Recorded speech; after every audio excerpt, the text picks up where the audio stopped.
Hello everyone, good morning to you all. मैं हूं Shashi are Sharma और आप देख रहे हैं आपका अपना यूट्यूब चैनल आरजे लर्निंग।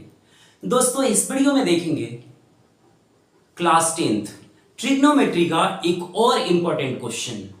तो चलिए देखते हैं वह इंपॉर्टेंट क्वेश्चन है क्या। आइए। If √3 cot square theta minus 4 cot theta plus √3 is equal to 0, then find the value of cot square theta plus tan square theta। Okay, तो चलिए हम देखते हैं इसको सॉल्व कैसे करेंगे। आइए इसका सॉल्यूशन लिखते हैं। हम सबसे पहले करेंगे क्या, ये देखिए। क्वेश्चन हमारा क्या है, √3 cot square theta minus 4 cot theta plus √3 is equal to 0। अब हमारा ये दिख रहा है, क्वाड्रेटिक इक्वेशन के फॉर्म में क्वेश्चन दिख रहा है, लेकिन यहां वेरिएबल की जगह पर cot थीटा यूज किया गया है। तो चलिए हम इसको थोड़ा सिंपल और बनाते हैं। Let cot theta is equal to x। cot theta को हमने क्या कर लिया, x सपोज कर लिया। अब क्या करते हैं, cot की जगह पर x को क्या कर देते हैं, पुट कर देते हैं। तो देखिए √3 cot थीटा की जगह पर x लिखना है, तो cot स्क्वायर थीटा है तो x स्क्वायर हो जाएगा, माइनस 4 cot थीटा की जगह पर x लिखना है तो 4x प्लस क्या √3 इज इक्वल टू 0। अब यह हमें मिल गया एक कि किस फॉर्म में जी, तो क्वाड्रेटिक इक्वेशन के फॉर्म में मिल गया।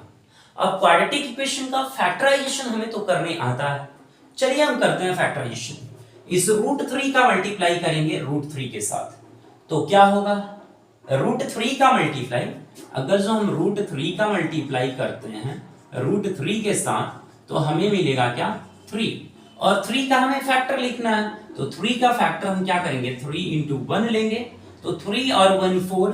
देखिए मिड टर्म में क्या लाना है, हमें 4 लाना है, और यहां माइनस लाना है ना, तो इन दोनों में हम माइनस लगा देते हैं, फिर x यूज कर देते हैं। तो हमें मिड टर्म की जगह पर यही लिख देना है। चलिए √3 x स्क्वायर माइनस 3x लिखेंगे हम, और माइनस x प्लस लिखेंगे √3 इज इक्वल टू 0। ये हमारा क्वेश्चन जो है 4 टर्म में बन गया, और 4 टर्म में बन गया तो दो दो टर्म का हम क्या करेंगे, पेयरिंग करेंगे। तो चलिए अब देखते हैं, √3 और यहां 3, इन दोनों में √3 कॉमन दिख रहा है, तो √3 कॉमन ले लेंगे। यहां भी x और यहां भी x भी कॉमन ले लेंगे। बचा क्या, यहां x बचा अकेले, माइनस यहां √3x कॉमन निकला तो एक √3 निकल गया, तो एक √3 बचा, तो √3 बचा। यहां देखिए, यहां x है और यहां √3 है, एक में माइनस है और एक में प्लस है, तो यहां से माइनस कॉमन आएगा, और दोनों में कुछ भी कॉमन नहीं है, तो जहां कुछ भी कॉमन नहीं होता वहां कॉमन होता है 1। तो चलिए हम यहां 1 कॉमन लेते हैं। बचा क्या, x minus √3 is equal to क्या, 0। राइट। अब देखिए ये हमारा जो क्वेश्चन है ना, 2 टर्म में बन गया। अब ये 2 टर्म में क्वेश्चन बना, तो यहां देखिए x माइनस √3 और x माइनस √3 कॉमन दिख रहा, तो लीजिए x माइनस √3 कॉमन हो गया, और यहां बचा क्या, √3x minus 1 is equal to 0।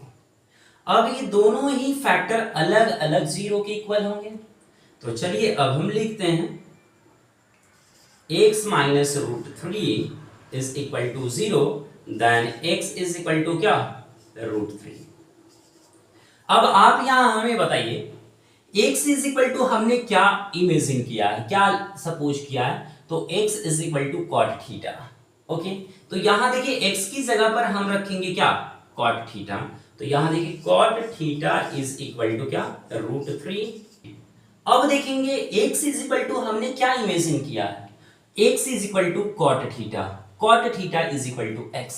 तो अब x की जगह पर हम cot थीटा लिख सकते हैं, तो लिखिए cot theta is equal to √3। अब बताइए कॉट थीटा में √3 कितने डिग्री का वैल्यू होता है? ओके, तो अब देखिए कॉट थीटा हमने लिख दिया और कॉट में 30 डिग्री का वैल्यू क्या होता है? √3 होता है। तो दोनों तरफ से कॉट को एलिमिनेट कर दीजिए, तो थीटा इज इक्वल टू कितना हो गया? 30 डिग्री। ओके, नाउ अब देखिए यहां पर होगा फिर √3x - 1 इज इक्वल टू 0। तो अब बताइए √3x इज इक्वल टू क्या हो जाएगा? 1। तो x इज इक्वल टू क्या हो जाएगा? 1/√3। ओके, अब x इज इक्वल टू हमने क्या लिया है? Cot theta. तो लिखिए cot theta is equal to 1/√3। अब कॉट थीटा में कितने डिग्री का वैल्यू 1/√3 होता है? Cot theta is equal to cot 60 degree का वैल्यू क्या होता है? √3 होता है। तो थीटा इज इक्वल टू क्या? 60 डिग्री। थीटा का वैल्यू हमने फाइंड कर लिया।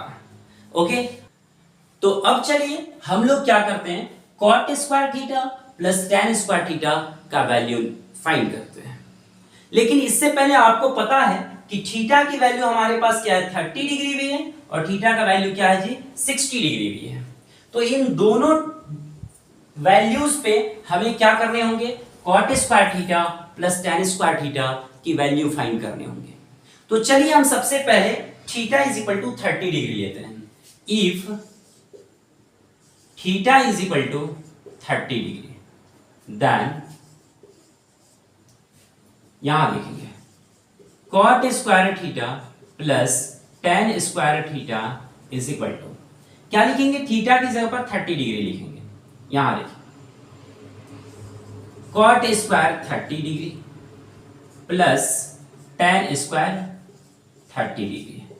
अब बताइए कॉट 30 का वैल्यू होता कितना है? तो कॉट 30 का वैल्यू होता है √3 का क्या करेंगे जी? स्क्वायर प्लस tan 30 का वैल्यू कितना होता है?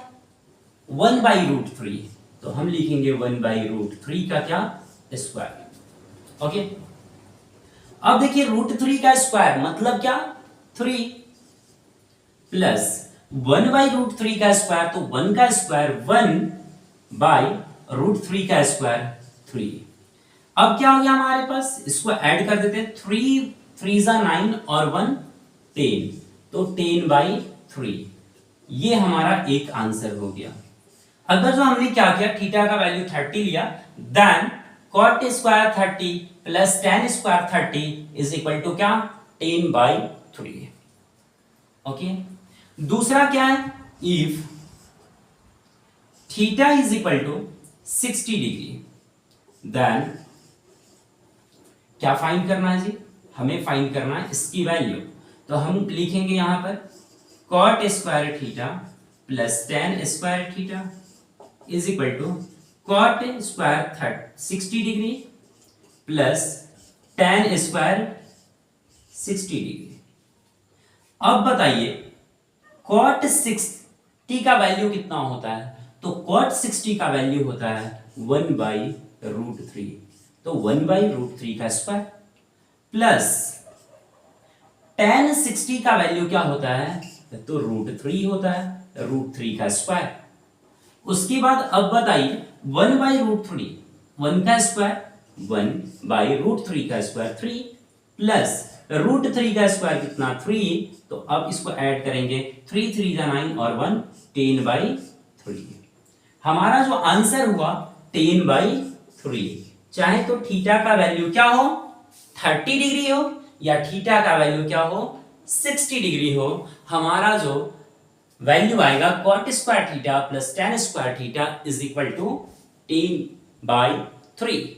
यानी तो हमारा फाइनल आंसर हो गया cot square theta plus tan square theta is equal to क्या? 10/3।